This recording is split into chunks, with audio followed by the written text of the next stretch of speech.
Kapatid, musta? Tara, Bible study tayo. Basahin natin ang Jeremiah chapter 18 verse 7 to 10.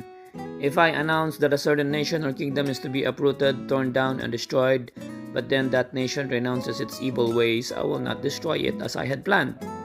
And if I announce that I will plant and build up a certain nation or kingdom, but then that nation turns to evil and refuses to obey me, I will not bless it as I said I would. Kapatid, hindi magbabago ang sitwasyon mo kung hindi ka magbabago. Ang susi sa pagpapala ng Diyos ay pagtalima sa kanyang kalooban. Kung magpapatuloy ka sa iyong kalikuan, do not expect blessing from God. Ibinigay na ng Diyos ang susi sa iyong mga kamay upang bumuti ang iyong kapalaran. Bakit mo sinusugal ang iyong kinabukasan sa patuloy mong paglakad sa kalikuan?